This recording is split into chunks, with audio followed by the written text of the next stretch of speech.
Olá, tudo bem? Hoje o nosso bate-papo será com Shlomo Wenkert, falei certo? Falou, cara. Que é o arquiteto, um arquiteto que tem uma história linda com a nossa cidade, principalmente com a Barra da Tijuca, e ele está lançando um livro que vai estar trazendo aqui para a gente em primeira mão, que é a Barra da Tijuca pelo olhar e a obra de Shlomo Wenkert. Acertei de novo? Você acertou. Eu estou muito honrada de estar fazendo essa entrevista com o senhor, né, Né? que tem 84 anos e continua nativa. Continua nativa.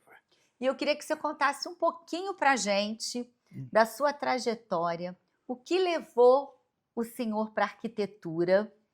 E assim, para quem está nos acompanhando, são vários empreendimentos icônicos que muita gente nem sabe que é o senhor que projetou, que desenhou.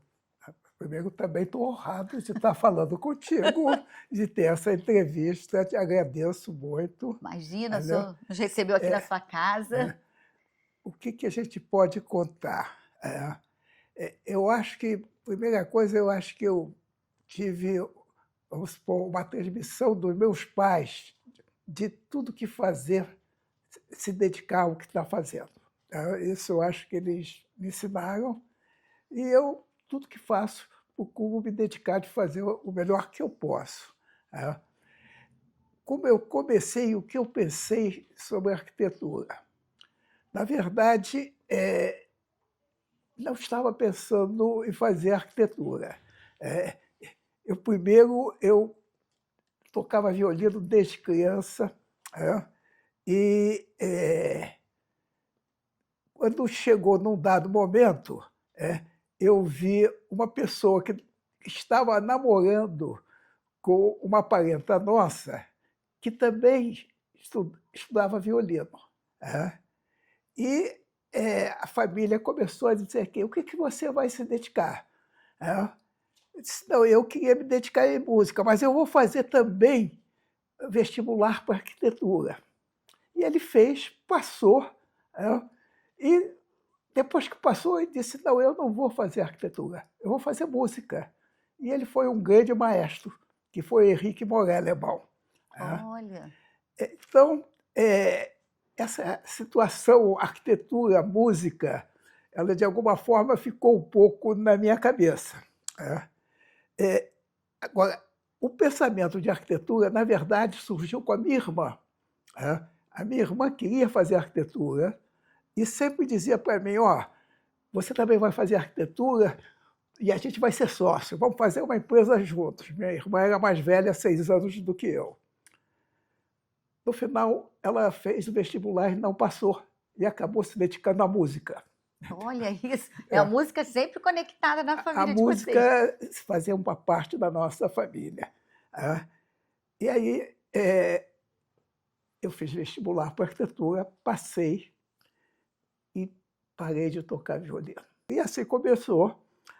E eu tive também colegas maravilhosos, que eram desenhistas maravilhosos, que sempre me entusiasmaram, que foi o Mário Monteiro, não sei se você já ouviu falar dele, ele foi da TV Globo, toda a família, Mauro e o Marcelo, que até hoje faz a parte gráfica do jornal o Globo.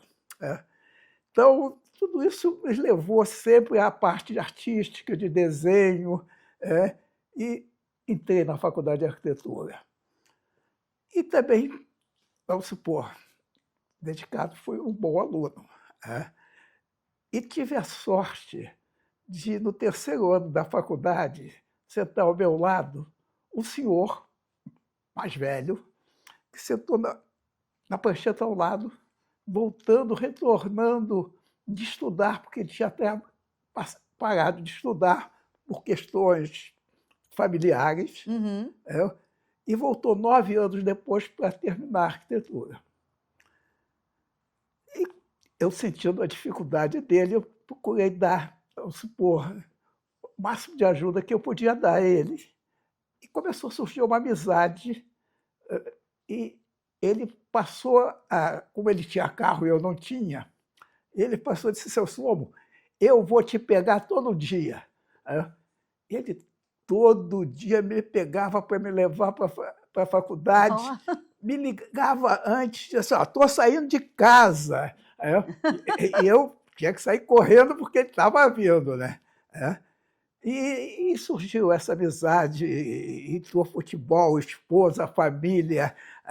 Então a gente realmente ficou muito amigos e eles acabaram sendo padrinhos do meu casamento com a Regina. isso tudo na faculdade de arquitetura. Isso, ele começou no terceiro ano da faculdade e terminamos juntos a Sim. faculdade. E essa pessoa se chamava Sérgio Dourado. Quando acabou a faculdade, ele chegou, eu já fazia alguns trabalhos de arquitetura de interior, já no quarto ano, e aí ele chegou e disse, Slomo, você tem algum lugar para trabalhar? Eu disse, não. Então, nós estamos fundando uma firma que tem um espaço muito grande e eu vou te reservar uma sala para você ficar lá. E aí você faz os seus trabalhos e faz os estudos que a gente precisar. E assim começou. Ele fez uma firma junto com o José Isaac Pérez, que foi a Veplan, e começaram a desenvolver o empreendimentos.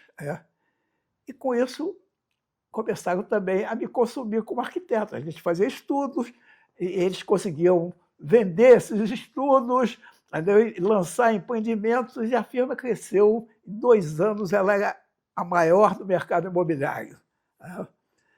E eram pessoas, primeiramente, excepcionais como profissionais e obstinados. E com visão de negócios também, né? Sem dúvida nenhuma. Então, isso também fez eu crescer na carreira. E comecei a fazer empreendimentos, como eles subiram, os empreendimentos começaram também a ter maior dimensão. Isso foi importantíssimo para mim. Eu, com 4 anos de formado, eu fiz um empreendimento de 30 pavimentos, que foi o edifício Cidade do Rio de Janeiro, na Rua México. Um prédio com garagem, um clube profissional em cima, na cobertura. Então, essa vivência entre o arquiteto, né, e trabalhando junto com outros tipos de profissionais, foi importantíssimo para o meu desenvolvimento. E o seu talento também, né? E me ajudou a me desenvolver, sem dúvida nenhuma. Na verdade, eu acho que eu fiz uma faculdade e eu fiz um pós com eles. É verdade. Eles me deram toda uma formação de um lado que eu não conhecia. Então, isso foi muito importante para o que eu sou hoje. E assim começou. Depois eles me deram uma participação na sociedade, e aí eu comecei também a ser um pouco empresário, mas nunca deixei de ser arquiteto. E como é que, assim, dá para dar aí alguns exemplos de empreendimentos? Alguns exemplos, vamos começar daquela época. Eu já citei o Cidade do Rio de Janeiro, Isso. da Rua México, eu acho que foi o... Depois, outro empreendimento que marcou foi a Chácara 92, no Leblon, que é na Delfim Moreira, a esquerda, já não me lembro bem as ruas. Não tem problema. Né? Que foi importantíssimo também, porque eu tinha ideia que uma coisa é você fazer um projeto para uma pessoa. Outra coisa é você fazer um projeto para várias pessoas morando. Então, eu sempre, desde de jovem, eu achava que construções de edifícios deviam ter uma área coletiva. Porque eu nasci numa rua que era uma travessa. E essa travessa era a nossa área coletiva. Era área de lazer, né? Era a nossa área de lazer. Então, era onde que a gente se brincava com os vizinhos. É outro mundo, é a famosa vila, só que ali era uma travessa, até que um dia chegou a prefeitura na época, Estado, e fez a Rua Figueiredo Magalhães e acabou com a travessa, virou rua. Mas assim foi. Então, isso ficou muito gravado na minha mente como uma coisa importante. E isso eu fiz desde o início. Então, a Chácara 92, ela tinha o seguinte, ela dava frente para 3 ruas, e eram 3 prédios. E a preocupação das pessoas, vamos supor, dos empresários, era saber o seguinte: vamos fazer 3 empreendimentos ou vamos fazer um empreendimento só? E eu, aquela juventude, briguei e consegui convencê-los que eles tinham que fazer um empreendimento único e fazer uma área de lazer, para os 3 empreendimentos, com piscina, salão de festas e uma série de outras atividades. Olha! Que, na época, na legislação, era a parte de playground era um negócio realmente mínimo. Não valorizavam muito, não, né? Não tinha a menor valorização da necessidade desse espaço coletivo. Então, isso começou, e a Chácara 92 foi a primeira grande vitória que eu tive em conseguir fazer essa ideia. E foi bom, o pessoal aceitou, e daí começou a surgir sempre o espaço coletivo nas edificações multifamiliares. Que é um grande diferencial, e isso vem até hoje, né? Cada vez mais. Isso, com a Barra, tomou uma dimensão espetacular. E aí, por exemplo, eu sei também, assim, não teríamos como aqui lembrar todos dos seus empreendimentos, mas eu sei que o senhor também colocou piscina em varanda, isso lá atrás. Como foi isso? É outro empreendimento também que se destaca, isso já foi né? na Barra. O que aconteceu? A Carvalho Rossi, que tinha um empreendimento que era afastada da praia. E a preocupação disse assim: bom, como será que o público vai receber o empreendimento afastado da praia? Aí, conversa para cá, conversa para lá, e joguei a ideia de fazer uma piscina para cada apartamento. Gostaram, e a gente começou a desenvolver.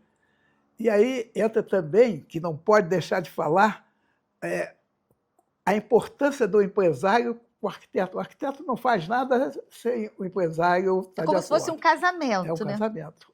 Os bons empreendimentos é quando empresário e arquiteto conseguem chegar num conjunto, né? Unir. De ideias. Porque, de repente, um puxa para um lado, um puxa só para o lado comercial. Cada um tem uma visão. E quando as duas conseguem se entrelaçar, então a coisa normalmente é boa. E aí, para você ter uma ideia, esse empreendimento é o Itanhangá Hills, junto ao Itanhangá. E como é que ia fazer uma piscina na varanda? Primeiro, as varandas tinham que ser grandes. Então, de repente, a varanda tinha 40 metros quadrados, 50 metros quadrados. E tinha que ser colocado de tal forma que um vizinho não olhasse o outro. É verdade. Então, tinha uma série de determinantes que te obrigavam a toda uma musculatura volumétrica muito bonita. E, mais uma coisa, precisava de engenharia, porque as varandas tinham 10 metros de profundidade. E aí entra o Carlos, com a sua boa vontade, chamando os calculistas: vamos resolver isso. E o calculista era maravilhoso. E saiu o empreendimento. Olha isso. Um empreendimento que todos tinham piscina. Todos tinham piscina nas varandas, e foi um sucesso. Porque, na época, o pessoal via a Barra como praia. Não? Era o prolongamento da praia. Então, tinha que ser. Os empreendimentos nasceram próximos da praia. E o Itanhangá foi o primeiro mais distante. E com sucesso, né? Absoluto, né? Sucesso. Bom, eu vou chamar um pequeno intervalo, porque a gente tem muito mais ainda para contar, né, aqui para essa troca, e saber também um spoiler do livro, né? A gente volta já já.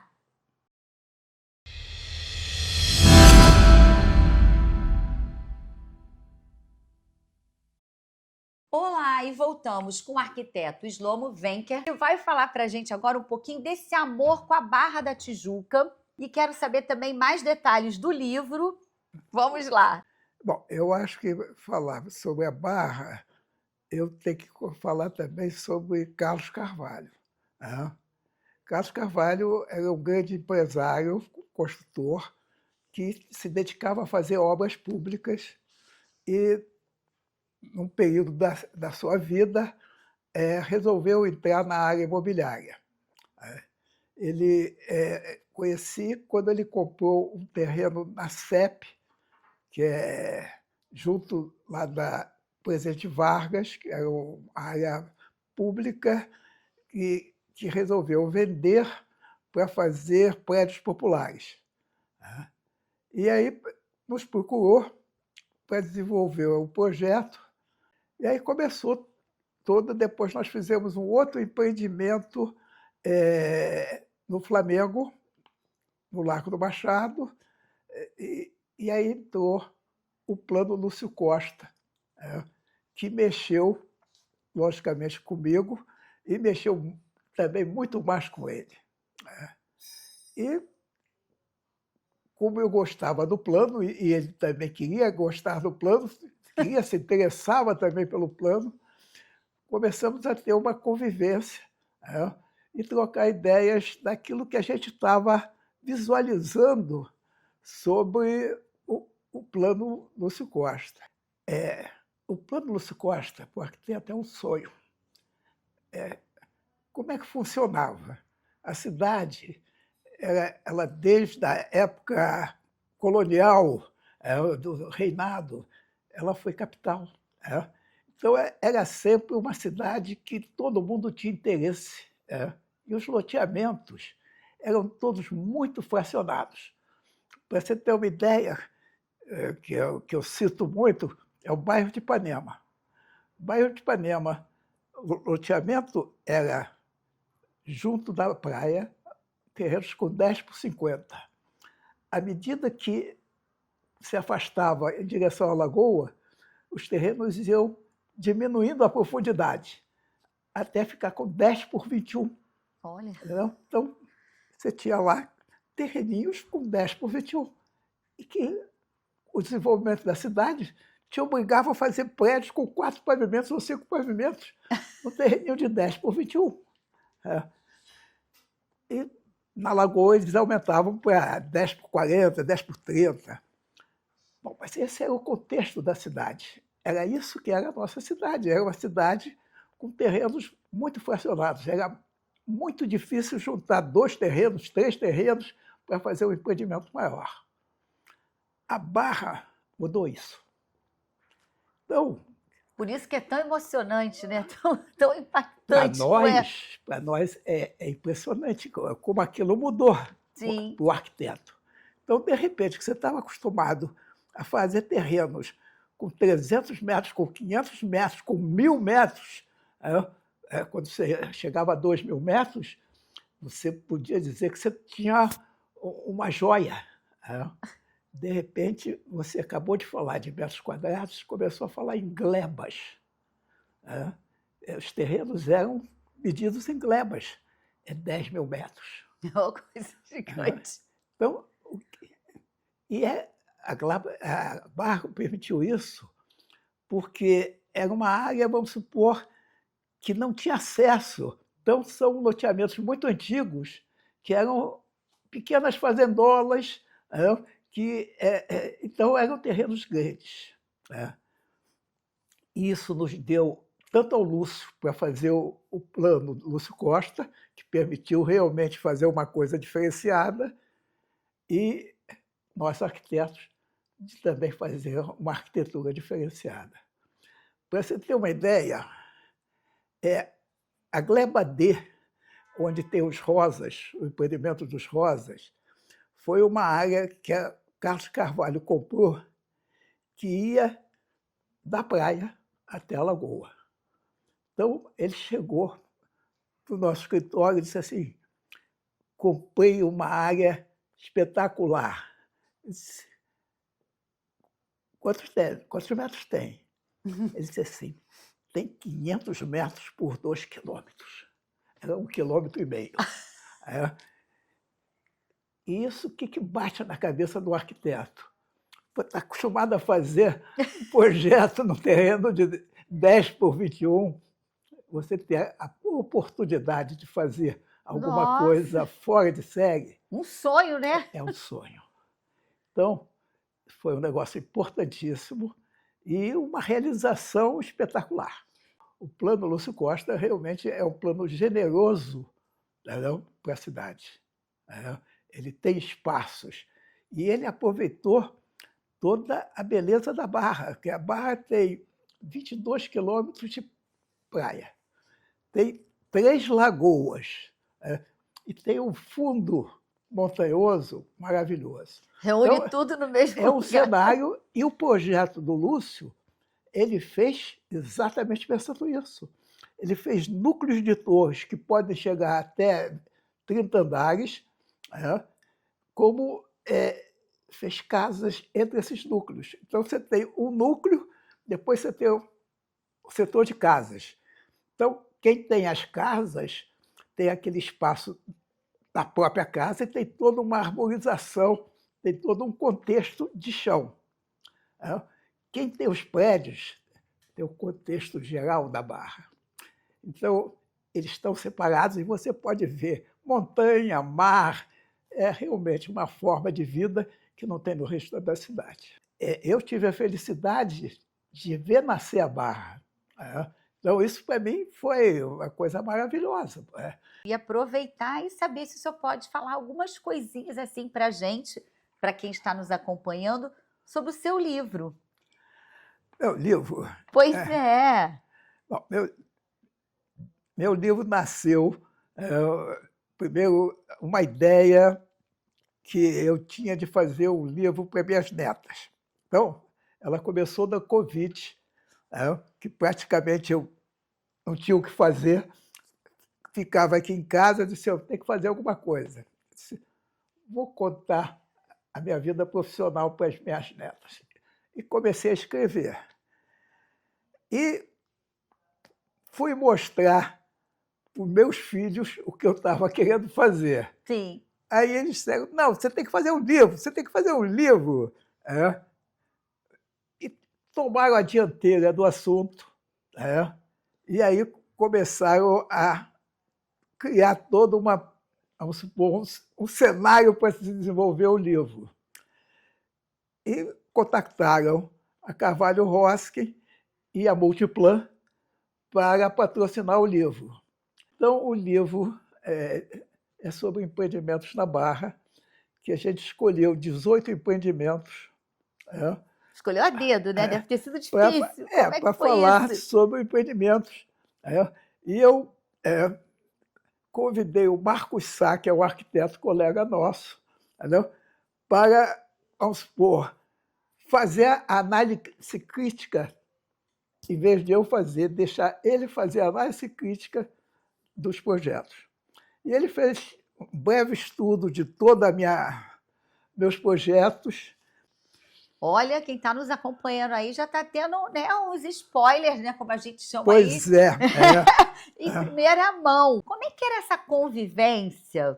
Como é que vocês três, né? Claro, teve também o Sérgio Dourado, que o senhor comentou no primeiro bloco, mas como é que era isso para vocês chegarem, assim, quando o senhor vai para a Barra, o seu escritório é na Barra, né?